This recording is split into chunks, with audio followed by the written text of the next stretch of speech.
Hi friends, welcome to Deepika reviews. Kalavari Kodalu Kanaka Mahalakshmi upcoming ఎపిసోడ్లో ఏం జరగబోతుందో తెలుసుకోవాలనుకుంటున్నారా? అయితే ఛానల్ను సబ్స్క్రైబ్ చేసుకొని సపోర్ట్ చేయడం మర్చిపోకండి.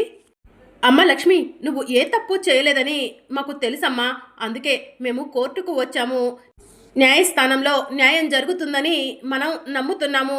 ఈ పోలీసులు కూడా న్యాయస్థానంలో న్యాయం జరుగుతుందని నమ్ముతారు. నువ్వు నిర్దోషమని తెలుసుకుంటారమ్మా, బాధపడకు అని చెప్పి యమున చెప్తూ ఉంటుంది. మీరు చెప్పింది కరెక్టేనండి, న్యాయస్థానంలో న్యాయం జరుగుతుంది. ఈ లక్ష్మి దోషి అని నిరూపించబడుతుంది అని చెప్పి ఎస్ఐ అంటుంది. లక్ష్మి గురించి అసలు మీకేం తెలుసు ఎస్ఐ గారు? లక్ష్మిని దోషి అంటున్నారు అని చెప్పి చారుకేశ అంటూ ఉంటాడు. ఈ 2 రోజులు పోలీస్ స్టేషన్లో మాకు బాగానే ఈ లక్ష్మి గురించి తెలిసిందిలే. మా అందరినీ చితకబాదింది. ఎస్ఐ అని కూడా చూడకుండా నన్ను కూడా చావగొట్టింది అని చెప్పి ఎస్ఐ చెప్తూ ఉంటుంది. మీరు కావాలని మా లక్ష్మిపై లేనిపోని కేసులు పెడుతున్నారు. ఎందుకు ఇదంతా చేస్తున్నారు? డబ్బు కోసమా? చెప్పండి ఎస్ఐ గారు, మీకు ఎంత డబ్బు కావాలంటే అంత ఇస్తాను అని చారుకేశ్ అంటాడు.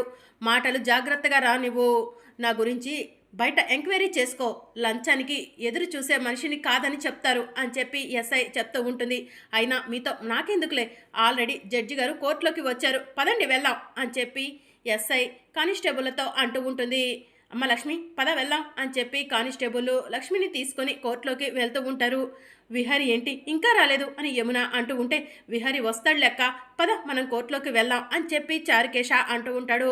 ఇక మరోవైపు పద్మాక్షి, లెఫ్ట్ తీసుకో విహారి అని చెప్పి అంటూ ఉంటుంది. ఇంకా విహారి లెఫ్ట్ తీసుకుంటాడు. మళ్ళీ రైట్ తీసుకో విహారి అని చెప్పి అంటూ ఉంటాడు. ఎందుకత్తయ్య ఈ సమయంలో ఇంత దూరం తీసుకురావటం? దగ్గరలో ఉన్న గైనకాలజిస్ట్ దగ్గర సహస్రను చూపిస్తే సరిపోతుంది కదా అని చెప్పి విహారి అంటాడు. అది కాదురా, నార్మల్గా సహస్ర ఎక్కడైతే చెకప్ చేయించుకుంటుందో అక్కడ చెకప్ చేపిస్తేనే బెస్ట్ కదా అని చెప్పి పద్మాక్షి అంటుంది. తొందరగా తీసుకెళ్ళి బాబా, నొప్పి తట్టుకోలేకపోతున్నాను అని సహస్ర ఏడుస్తూ ఉంటుంది. ఇక ఇదేరా హాస్పిటల్ అని పద్మాక్షి అంటూ ఉంటే ఇక విహారి కార్ ఆఫ్ చేసి, సహస్ర మెల్లగా దిగు అని చెప్పి కారులో నుంచి సహస్రను దించుతూ ఉంటాడు. అత్తయ్య, మీరు సహస్ర లోపలికి వెళ్ళండి, నాకు అర్జెంట్ పని ఉంది, చూసుకొని వస్తాను అని చెప్పి విహారి అంటూ ఉంటే, ఒరే విహారి రారా లోపలికి, సహస్రను నేను ఒక్కదాన్ని తీసుకెళ్ళవనరా అని పద్మాక్షి అంటూ ఉంటే, సరే పదండి అని చెప్పి విహారి అంటాడు.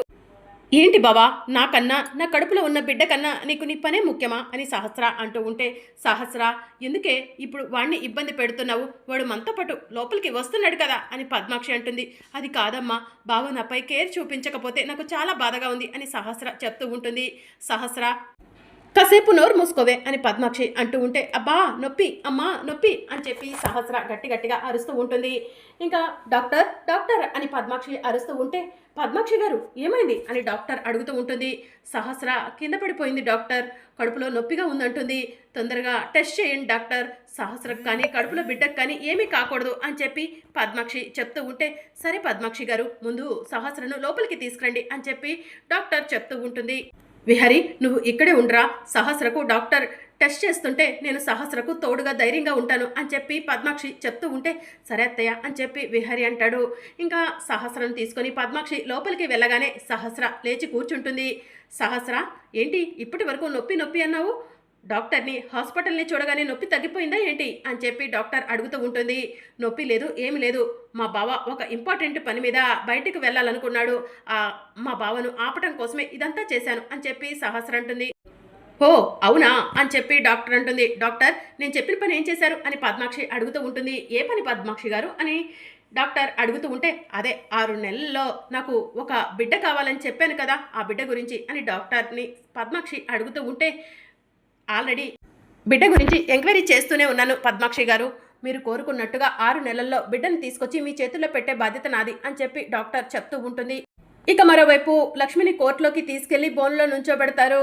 ఇంతలో జడ్జి గారు వస్తారు. కోర్టులో ఉన్న వాళ్ళంతా కూడా లేచి నుంచొని జడ్జి గారికి నమస్కారం చేస్తూ ఉంటారు. నమస్కారం, కూర్చోండి అని జడ్జి గారు చెప్పడంతో అందరూ కూర్చుంటారు. ప్రొసీడ్ అని చెప్పి జడ్జి గారు చెప్తూ ఉంటే, పబ్లిక్ ప్రాసిక్యూటర్ లేచి నుంచొని, మిలాట్, లక్ష్మి అనే ఈ ముద్దాయి వ్యభిచారం చేస్తూ పోలీసులకు అడ్డంగా దొరికిపోయింది. పోలీసులు అరెస్ట్ చేసి ఇన్వెస్టిగేషన్ చేస్తుంటే పోలీసుల్ని చావగొట్టింది. దానికి సాక్ష్యాలు ఆధారాలు కూడా ఉన్నాయి. ఇవిగోండి జడ్జి గారు సాక్ష్యాలు ఆధారాలను పరిశీలించి లక్ష్మి అనే ఈ అమ్మాయి తప్పు చేసింది కాబట్టి ఈ అమ్మాయికి శిక్ష వేయాల్సిందిగా కోరుతున్నాను అని చెప్పి పబ్లిక్ ప్రాసిక్యూటర్ చెప్తూ ఉంటాడు. ఇక జడ్జి గారు సాక్ష్యాలను ఆధారాలను పరిశీలించి, లక్ష్మి నువ్వు నేరం చేసినట్టు ఒప్పుకుంటున్నావా? నీ తరపున వాదించడానికి లాయర్ లేరా అని చెప్పి అడుగుతూ ఉంటారు. మిలాట్, లక్ష్మి తరపున వాదించబోయే లాయర్ని నేనే అని చెప్పి లాయర్ లేచి నుంచుంటాడు. యూ కెన్ ప్రొసీడ్ అని చెప్పి జడ్జి గారు అంటూ ఉంటారు. ఇక అప్పుడు లాయర్ లేచి నుంచొని లక్ష్మి ఉన్న బోను దగ్గరకు వెళ్తారు. ఏమ్మా లక్ష్మి, నువ్వు వ్యభిచార గృహం దగ్గరికి ఎందుకు వెళ్ళావు అని చెప్పి లాయర్ అడుగుతూ ఉంటాడు. నాకు తెలిసిన వాళ్ళ గురించి ఎంక్వైరీ చేస్తే ఆ అడ్రస్ ఇచ్చారు. ఆ అడ్రస్లో నాకు తెలిసిన వ్యక్తి ఉన్నాడేమోనని తెలుసుకోవడం కోసం ఆ సమయానికే నేను వ్యభిచార గృహం దగ్గరికి వెళ్ళాను లాయర్ గారు అని లక్ష్మి చెప్తూ ఉంటుంది. మరి పోలీసులు నిన్నెందుకు అరెస్ట్ చేశారు అని చెప్పి లాయర్ అడుగుతూ ఉంటాడు. నేను ఆ వ్యభిచార గృహంలో నాకు తెలిసిన వ్యక్తి ఉన్నాడా లేదా అని చూస్తూ ఉన్న సమయంలో వెనుక నుంచి ఎవరో వచ్చి నన్ను రూమ్లోకి నెట్టేశారు. డోర్ లాక్ చేసేశారు. నేను ఎంత కొట్టినా కూడా డోర్ ఓపెన్ చేయలేదు. కాసేపటి తర్వాత ఆ వ్యభిచార గృహంలో పోలీస్ రైడ్ జరిగింది. ఆ రైడ్లో నేను కూడా వ్యభిచారం చేస్తున్నట్టు పోలీసులు నిర్ధారించుకొని నన్ను తీసుకొచ్చారు అని చెప్పి లక్ష్మి తన లాయర్కి చెప్తూ ఉంటుంది. జడ్జి గారు, లక్ష్మి చెప్పిన మాటలు విన్నారు కదా. లక్ష్మి అనే నా క్లయింట్ ఏ తప్పు చేయలేదు. ఒక అడ్రస్ని వెతుక్కుంటూ మాత్రమే అక్కడికి వెళ్ళింది. అంతకు మించి లక్ష్మికి వ్యభిచార గృహానికి ఎలాంటి సంబంధం లేదు అని చెప్పి లాయర్ జడ్జి గారికి చెప్తూ ఉంటాడు. ఏమ్మా లక్ష్మి, నువ్వు ఇంకేమైనా చెప్పాలనుకుంటున్నావా అని చెప్పి జడ్జి గారు అడుగుతూ ఉంటే, చెప్పడానికి ఇంకా ఏం లేదు జడ్జి గారు అని చెప్పి లక్ష్మి అంటుంది. మరి పోలీసులపై ఎందుకు దాడి చేశావమ్మా? పోలీసులు ఇన్వెస్టిగేషన్ చేస్తుంటే నువ్వు వాళ్ళను ఎందుకు కొట్టావు? వాళ్ళకు నువ్వు ఎందుకు గాయాల పాలు చేశావు అని జడ్జి గారు అడుగుతూ ఉంటారు. జడ్జి గారు, మొదటగా నేను అసలు పోలీసుల్ని కొట్టలేదు, కానీ నేను కొట్టినట్టు ఎఫ్ఐఆర్ ఫామ్ రెడీ చేశారు. ఆ తరువాత ఈ ఎస్ఐ వచ్చి నోటికొచ్చినట్టు నన్ను అసభ్యంగా మాట్లాడింది. ఆ మాటలు విన్నా నేను తట్టుకోలేకపోయాను. నన్ను కొట్టాలని, చంపాలని చూసింది. ప్రాణభయంతో ఆ ఎస్ఐ నుంచి నన్ను నేను కాపాడుకోవడం కోసం ఆ ఎస్ఐపై తిరగబడ్డాను. అంతే జడ్జి గారు, ఇంతకు మించి ఏం జరగలేదు అని లక్ష్మి అంటూ ఉంటుంది. ఈ అమ్మాయి చెప్తుంది అబద్ధం జడ్జి గారు. ఈ అమ్మాయి కావాలనే మమ్మల్ని కొట్టింది అని చెప్పి ఎస్ఐ చెప్తూ ఉంటుంది. లాయర్ గారు, లక్ష్మి ఏ తప్పు చేయలేదనటానికి మీ దగ్గర ఎలాంటి సాక్ష్యాలు లేవా అని జడ్జి గారు అడుగుతూ ఉంటే, సాక్ష్యాలు లేవు, లక్ష్మి చెప్పిన మాటలు తప్ప అని చెప్పి లాయర్ చెప్తూ ఉంటాడు. జడ్జి గారు, ఈ లక్ష్మి వ్యభిచార గృహంలో దొరికిందనటానికి, అలాగే పోలీసులను కొట్టింది అనటానికి నేను సాక్ష్యం తీసుకొచ్చాను. ఆ సాక్ష్యాలను పరిగణలోకి తీసుకొని లక్ష్మి అనే ఈ ముద్దాయి తప్పు చేసినట్టు పరిగణించి లక్ష్మికి శిక్ష వేయండి జడ్జి గారు అని పబ్లిక్ లాయర్ చెప్తూ ఉంటాడు. ప్లీజ్ జడ్జి గారు, లక్ష్మి ఏ తప్పు చేయలేదు, నాకు కాస్త సమయం ఇవ్వండి, నేను లక్ష్మి నిర్దోషని నిరూపిస్తాను అని చెప్పి లక్ష్మి తరపున లాయర్ చెప్తూ ఉంటాడు. ఇక మరోవైపు విహారీ హాస్పిటల్ బయట నుంచొని ఉంటాడు. సహస్రకు ట్రీట్మెంట్ చేయడానికి సమయం పట్టేలా ఉంది. అక్కడ లక్ష్మి పరిస్థితి ఎలా ఉందో ఏంటో. ఆల్రెడీ జడ్జి గారు కూడా వచ్చి ఉంటారు. లక్ష్మిని ఎలాగైనా కాపాడుకోవాలి అని చెప్పి విహారీ మనసులో అనుకుంటాడు. సహస్రకు తోడుగా పద్మాక్షి అత్తయ్య ఉంది కదా, నేను వెంటనే లక్ష్మి దగ్గరకు వెళ్ళాలి, లక్ష్మికి అండగా నిల్చోవాలి, లక్ష్మికి నేను తప్ప ఎవరు లేరు అని విహారీ మనసులో అనుకొని టెన్షన్ పడుతూ హాస్పిటల్ నుంచి బయలుదేరి కార్ స్టార్ట్ చేస్తాడు. అమ్మా, ఈ పట్టుకే ఆ లక్ష్మికి శిక్ష పడి ఉంటుంది కదమ్మా అని సహస్ర పద్మాక్షితో అంటూ ఉంటుంది. శిక్ష పడిందో లేదో ఇప్పుడే అంబికకు ఫోన్ చేసి కనుక్కుంటానే అని పద్మాక్షి అంబికకు ఫోన్ చేస్తుంది. అంబిక కోర్టులోనే కూర్చొని ఉంటుంది. అంబిక ఫోన్ లిఫ్ట్ చేసి ఏంటక్క అని చెప్పి అడుగుతూ ఉంటుంది. అంబిక, ఆ లక్ష్మికి శిక్ష పడిందా అని చెప్పి అడుగుతూ ఉంటుంది. ఆల్మోస్ట్ శిక్ష పడినట్టేనక్క అని అంబిక చెప్తూ ఉంటుంది.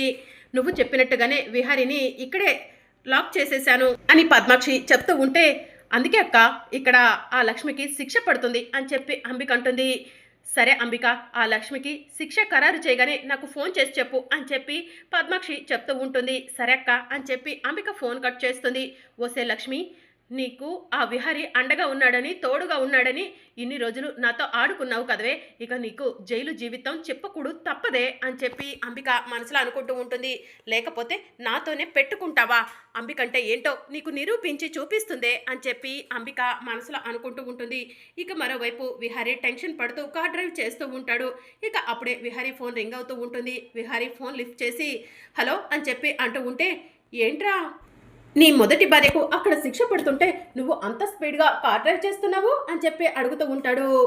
రేయ్, నిన్ను వదిలిపెట్టనురా, నువ్వు ఎక్కడ ఉన్నా సరే వెతికి పట్టుకుంటాను, నిన్ను చంపేస్తాను అని చెప్పి విహారీ అంటూ ఉంటే, నీకు నేను కాకుండా చాలామందే శత్రువులు ఉన్నారా అని చెప్పి అతను అంటూ ఉంటాడు. నేను నీ మొదటి భార్యను ఒక కేసులో ఇరికిస్తే నీ శత్రువులు ఎవరో కానీ కేసుల మీద కేసులు పెట్టి నీ మొదటి భార్యను ఇరుక్కుపోయేలా చేస్తున్నారు. కాసేపట్లో నీ మొదటి భార్యకు శిక్ష కూడా పడబోతుందిరా. నువ్వు ఇంకా రోడ్లు పట్టుకొని తిరుగుతున్నావు అని చెప్పి భుజంగం అంటూ ఉంటాడు. రేయ్, నువ్వు దొరుకుతావురా, దొరుకుతావు. ఆ రోజు నీ సంగతి చెప్తాను అని చెప్పి విహారీ కోపంగా ఫోన్ కట్ చేసి కారుని స్పీడ్గా డ్రైవ్ చేస్తూ ఉంటాడు. సడన్గా కారు ఆగిపోతుంది. కారేంటి ఈ సమయంలో ఆగిపోయింది? ఎలాగైనా సరే తొందరగా నేను కోర్టుకు వెళ్ళాలి, లక్ష్మిని కాపాడుకోవాలి అని విహారీ పరిగెడుతూ ఉంటాడు. సుభాష్ విహారీని చూస్తాడు. ఇదేంటి, వీడు రోడ్డు మీద పిచ్చోళ్ళ పరుగులు తీస్తున్నాడు? కోర్టుకు వెళ్తున్నాడా ఏంటి? బహుశా కారు ఆగిపోయినట్టుంది అని చెప్పి సుభాష్ మనసులో అనుకుంటాడు. వీడు ఆ రోజు నన్ను ఎలా కొట్టాడు? వీడిపైన రివెంజ్ తీర్చుకోవడానికి ఇదే కరెక్ట్ సమయం అని చెప్పి సుభాష్ మనసులో అనుకుంటాడు. విహారీ పరిగెడుతూ ఉంటే విహారీకి ఎదురుగా వెళ్ళి కాలు అడ్డు పెడతాడు. విహారీ కింద పడిపోతాడు. రే విహారీ అని చెప్పి సుభాష్ అంటూ ఉంటే, రే సుభాష్, నేను అర్జెంటు పని మీద వెళ్తున్నాను, నన్ను వదిలిపెట్టు అని చెప్పి విహారీ అంటాడు. ఆ రోజు నన్ను నువ్వు వదిలిపెట్టావారా? ఆ రోజు రామచంద్రాపురంలో లక్ష్మి నువ్వు కలిసి నన్ను చావగొట్టారు. అక్కడి వరకు ఎందుకు అంబిక మెడలో తాళి కట్టడానికి వస్తే ఆ రోజు కూడా నన్ను చావగొట్టారు. అన్నీ నాకు గుర్తున్నాయిరా. వాటన్నిటికీ రివెంజ్ ఈ రోజు తీర్చుకోబోతున్నారా అని చెప్పి సుభాష్ అంటాడు. ఇక సుభాష్ విహారీని కొడుతూ ఉంటాడు. విహారీ టెన్షన్లో ఏం చేయాలో అర్థం కాక అలా సుభాష్ కొడుతూ ఉంటే తన్నులు తింటూ ఉంటాడు. ఇక మరోవైపు జడ్జి గారు, తొందరగా ఆ లక్ష్మికి శిక్ష ఖరారు చేయండి, మీరు ఇప్పటికే ఎక్కువ సమయం ఇచ్చారు అని పబ్లిక్ లాయర్ చెప్తూ ఉంటాడు. ప్లీజ్ జడ్జి గారు, కాస్త సమయం ఇవ్వండి అని లక్ష్మి తరపున లాయర్ అంటూ ఉంటే, మీరిద్దరూ కూర్చోండి, ఇక కోర్టు వారి సమయం మించిపోతుంది, ఇక ఎక్కువ సమయం ఇవ్వటానికి లేదు, నేను ఆల్రెడీ జడ్జిమెంట్ని ఖరారు చేసేశాను అని చెప్పి జడ్జి గారు లాయర్లకు చెప్తూ ఉంటుంది. దాంతో లాయర్లు వెళ్ళి కూర్చుంటారు. ఇక విహారీని సుభాష్ కొడుతూ ఉంటాడు. అలా కొడుతూ, రే విహారీ, అసలు ఆ లక్ష్మికి నీకు ఏంట్రా సంబంధం? ఆ లక్ష్మి చుట్టూ ఎందుకురా తిరుగుతున్నావు? లక్ష్మిని ఉంపుడు గత్తా, లేకపోతే ఇంకేదైనా సంబంధం ఉందా? ఆ లక్ష్మిని అదునుగా చూసుకొని ఇన్ని రోజులు మాతో ఆడుకున్నావు కదరా, ఇక నీ ఆటలు సాగవు. అందుకే ఆ లక్ష్మిని రెడ్ హ్యాండెడ్గా పోలీసులకి పట్టించాను. ఆ లక్ష్మి పోలీసులను కొట్టకపోయినా కూడా కొట్టినట్టు సృష్టించాను. అవే ఆధారాలుగా పరిగణించి టీవీలో బ్రేకింగ్ న్యూస్ వచ్చేలా చేశాను. ఇక ఆ లక్ష్మి తప్పించుకోలేవదరా, లక్ష్మిని ఎవరు కాపాడలేవరు అని సుభాష్ చెప్తూ ఉంటాడు. ఏంటి, లక్ష్మిని వ్యభిచార గృహంలో పోలీసులకు పట్టించింది నువ్వా? పోలీసుల్ని కొడుతున్నట్టు టీవీలో వచ్చేలా చేసింది నువ్వా అని చెప్పి విహారీ అంటూ ఉంటాడు. అవునరా, నేనే, నన్నేమైనా పేగలవా అని చెప్పి సుభాష్ అంటాడు. ఇక రక్తంతో ఉన్న విహారీ ఒక్కసారిగా లేచి నుంచొని సుభాష్ని కొడుతూ ఉంటాడు. రేయ్, ఏంట్రా నన్నే కొడుతున్నావు? నీకు లక్ష్మంటే అంత పిచ్చా అని చెప్పి సుభాష్ అడుగుతూ ఉంటాడు. పిచ్చో ప్రేమో ప్రాణమో ఇప్పుడే చూపిస్తానరా అని చెప్పి విహారీ సుభాష్ని కొడుతూ ఉంటాడు. ఇంకా అలా విహారీ సుభాష్ని కొడుతూ ఉంటే సుభాష్ ఒంటి మీద రక్తం వస్తూ ఉంటుంది. రే కొట్టకురా, కొడితే ఇంకా చచ్చిపోతానరా అని చెప్పి సుభాష్ అంటూ ఉంటాడు. నువ్వు చచ్చినా పర్వాలేదు, నా లక్ష్మిపై ఇంత నింద పడేలా చేశావు, నిన్ను బ్రతకనివ్వను అని చెప్పి విహారీ పెద్ద బండరాయి తీసుకొచ్చి సుభాష్ తల మీద వేయబోతూ ఉంటాడు. వద్దు, చంపొద్దు ప్లీజ్ విహారీ, నీ కాళ్ళు పట్టుకుంటాను అని సుభాష్ అంటాడు. నా కాళ్ళు పట్టుకోవడం కాదు, లక్ష్మిని విచార గృహంలో ఇరికించింది నువ్వేనని కోర్టులో చెప్పాలి, చెప్తావా లేదంటే చస్తావా అని విహారీ అంటాడు. లేదు విహారీ, చెప్పేస్తాను అని చెప్పి సుభాష్ అంటాడు. అయితే రా, త్వరగా కోర్టుకు వెళ్దాం అని చెప్పి విహారీ సుభాష్ని లాక్కొని కోర్టుకి వెళ్తూ ఉంటాడు. ఇక సుభాష్ విహారీ ఇద్దరు కూడా రక్తంతో కారుతూ అలా రోడ్డు మీద పరిగెడుతూ ఉంటారు. ఇక మరోవైపు జడ్జి గారు, లక్ష్మి అనే ఈ అమ్మాయి నిర్దోషి అనటానికి ఎలాంటి సాక్ష్యాలు ఆధారాలు లేవు కాబట్టి కోర్టు వారికి కావాల్సింది సాక్ష్యాలు ఆధారాలే కాబట్టి లక్ష్మి అనే ఈ అమ్మాయి దోషి అని కోర్టు వారు నమ్ముతున్నారు. అందుకే ఈ అమ్మాయికి 5 సంవత్సరాలు జైలు శిక్ష ఖరారు అనగానే అప్పుడే విహారీ పరిగెత్తుకుంటూ వచ్చి జడ్జి గారు అని చెప్పి గట్టిగా అరుస్తాడు. దాంతో అందరూ వెనక్కి తిరిగి చూస్తారు. విహారీ సుభాష్ ఇద్దరు కూడా రక్తం కారుకుంటూ కోర్టులోకి వస్తూ ఉంటారు. హలో, ఎవరు మీరు? ఆ ఒంటి నిండా రక్తం ఏంటి అని జడ్జి గారు అడుగుతూ ఉంటారు. లక్ష్మి నిర్దోషి అనటానికి సాక్ష్యం తీసుకొచ్చాను జడ్జి గారు అని విహారీ అంటూ ఉంటాడు. ఏంటా సాక్ష్యం అని జడ్జి గారు అంటూ ఉంటే, రేయ్ నిజం చెప్పరా అని చెప్పి విహారీ అంటూ ఉంటాడు. జడ్జి గారు, లక్ష్మికి ఏ పాపం తెలీదు, లక్ష్మి ఏదో అడ్రస్ని వెతుక్కుంటూ వ్యభిచార గృహంలోకి వెళ్ళింది. లక్ష్మిపై పగతో కోపంతో ద్వేషంతో ఉన్న నేనే నా మనుషులతో లక్ష్మిని వ్యభిచార గృహంలో పెట్టి లాక్ చేపించాను. అప్పుడే పోలీసులు రైడ్ జరిగింది, ఆ రైడ్లోనే లక్ష్మి అరెస్ట్ అయింది జడ్జి గారు అని చెప్పి సుభాష్ చెప్తూ ఉంటాడు. ఇంకొక విషయం కూడా చెప్పరా అని చెప్పి విహారీ సుభాష్ని కొడుతూ ఉంటే అలాగే లక్ష్మి కానిస్టేబుల్ని కొట్టలేదు, కానిస్టేబుల్ని కొట్టినట్టు నేనే ఆ ఎస్ఐకి డబ్బులు ఇచ్చి చెప్పించాను అని చెప్పి సుభాష్ చెప్తూ ఉంటాడు. లక్ష్మి నిర్దోషి, లక్ష్మిని వదిలిపెట్టండి జడ్జి గారు అని సుభాష్ చెప్తూ ఉంటే సుభాష్కి ఏమైంది, పిచ్చి పట్టిందా ఏంటి, మంచి ప్లాన్ ఫెయిల్ చేసేశాడు అని చెప్పి అంబిక దూరం నుంచి మనసులో అనుకుంటూ ఉంటుంది. సాక్ష్యాలు ఆధారాలు పరిశీలించిన మీదట లక్ష్మి అనే ఈ అమ్మాయి ఎలాంటి తప్పు చేయలేదని కోర్టు వారు నమ్ముతూ లక్ష్మిని నిర్దోషిగా విడుదల చేయటమైంది. అలాగే సుభాష్ అనే ఇతన్ని అరెస్ట్ చేయమని పోలీసులకు కోర్టు వారు ఆర్డర్ ఇవ్వటం జరుగుతుంది. ఇంకా ఇతని వెనుక ఎవరు ఉన్నారో వాళ్ళందరినీ కూడా అరెస్ట్ చేయమని కోర్టు వారు పోలీసులకు ఆర్డర్ ఇవ్వటం జరుగుతుంది అని జడ్జి గారు చెప్తూ ఉంటే థ్యాంక్ యూ జడ్జి గారు, థ్యాంక్ యూ సో మచ్ అని చెప్పి విహారీ అంటాడు. ఇక లక్ష్మి పరిగెత్తుకుంటూ విహారీ దగ్గరకు వచ్చి విహారీ గారు అని చెప్పి విహారీ చేతులు పట్టుకొని ఏడుస్తూ ఉంటుంది. బాధపడకు లక్ష్మి, బాధపడకు అని విహారీ లక్ష్మికి ధైర్యం చెప్తూ ఉంటాడు. మరి అప్కమింగ్ ఎపిసోడ్లో ఏం జరగనుందో తెలుసుకోవాలనుకుంటున్నారా? అయితే ఛానల్ను సబ్స్క్రైబ్ చేసుకొని సపోర్ట్ చేయడం మర్చిపోకండి. Thank you for watching.